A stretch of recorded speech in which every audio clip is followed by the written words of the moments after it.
এই এলাকার মানুষগুলো আমার অত্যন্ত আপন এবং আমার প্রিয় মানুষ।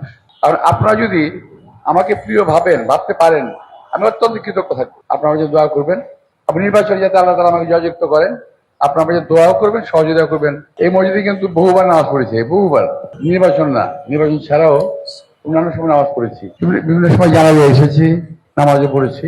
মসজিদের একটা ইতিহাস পড়লো সে আমাদের সভাপতি সাহেব বললেন যে ইতিহাসটা আসলে তাই। আপনি একটু ভাবেন তো, যদি এই মসজিদের দক্ষিণ দিকে যদি দোকান হয়ে যেত, তাহলে মসজিদের চেহারাটা কেমন হতো? অসৌন্দর্য, মসজিদ অন্ধকার হয়ে যেত, চেহারাটা নষ্ট হয়ে যেত। তা আমি গাড়িতে আসা যাওয়ার সময় লক্ষ্য করলাম যে এখানের কাজ হচ্ছে। আমিও জিজ্ঞেস করলাম ব্যাপারটা কি, মসজিদ এখানে আমার দোকান করবো। আমি এত সুন্দর একটা জায়গায়, সুন্দর একটা মসজিদ, সুন্দর হবে, দোকান করবে কি জন্য? টাকার অভাব আছে। অনেক ঠিক আছে, টাকার অভাবে চিন্তা করতে হবে না, এটা করো। মসজিদের টাকার জন্য কোনো অভাব হয় না কোনো সময়। এটা হলো আল্লাহর রহমত, এটা আমার কথা না। আমিও কোনো টাকা আমার পকেট থেকে আমার টাকা আমি দিই নাই, আল্লাহ তাআলা জোগাড় করে দিয়েছেন। আমি ছিলাম মধুশিলা সম্ভবত। আমি মাঝে মাঝে কাজ করার সময় হিসাব কিতাব যখন করতো, ওরা দোতলায় বসে, আমি তখন আসতাম। আমি কথা এই কারণে বললাম, অনেকে হয়তো ভাবতে পারেন নির্বাচন আসছে, তুমি এখন তো আসবে নেই, কথা তো বলবেন। আমার প্রথম কাজ হলো যে আমার হক আদায় করা, আমার প্রতিবেশীর হক আদায় করা, তাদের কাছে আমার আবদার এবং দাবিটা জানানো। যদি আমি না বলি, তাহলে হয়তো এক সময় আপনারা বলতে পারেন আমাকে যে আপনি তো ভাই আসেননি, বলেননি, আমাকে, খুব স্বাভাবিক।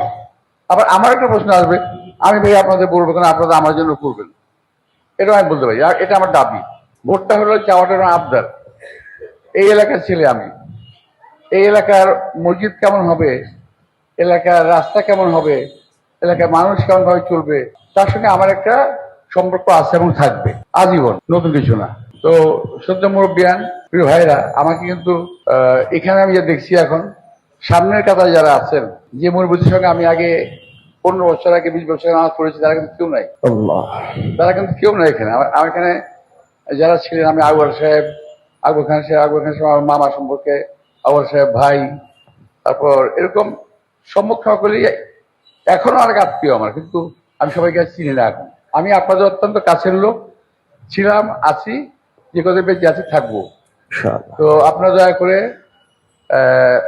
আমার জন্য শুধু একটা ভোট না, আমি আশা করব যে আপনারা প্রথমে আপনাদের বাড়িতে আমার মা বোনেরা যারা আছে, তাদেরকে আমার সালামটা পৌঁছাবেন যে আব্বাস সাহেব বাসায় আগে যদি এটা যদি কমিশনার ইলেকশন হতো, আমি ঘরে ঘরে যেতাম।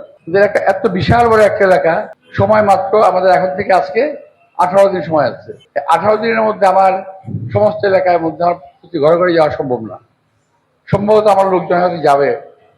আপনারা যদি, যারা মনে করেন, তারা যদি, আপনারা যদি বাসায় বলেন, পাশে বাসায় বলেন, আপনার আত্মীয়কে বলেন, 10 জন লোককে বলেন, আমার জন্য একটা বিশাল বড় উপকার হয়ে যাবে। এই মসজিদে যারা আছেন, তারা যদি আমার জন্য 5টা করে ভোট কালেক্ট করেন, তাহলে আমার নির্বাচন আল্লাহর রহমতে কোনো অসুবিধা হবে না। তো আমার এখানে শুধু শাহজাহানপুর এটা না, আমি আগে বলে নিই আপনাদের, আমার সবচেয়ে প্রিয় মসজিদ শাহজাহানপুর জামে মসজিদ, ওই যে এই রাস্তা দিকে যে মসজিদ, আপনারা চিনেন হয়তো।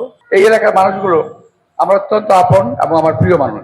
কারণ আপনারা যদি আমাকে প্রিয় ভাবতে পারেন, আমি অত্যন্ত কৃতজ্ঞ থাকবো। আপনারা যে দোয়া করবেন, আপনি নির্বাচনে যাতে আল্লাহ তাআলা আমাকে জয়যুক্ত করেন, আপনারা যে দোয়াও করবেন, সহযোগিতা করবেন, এটা আমি কামনা করছি।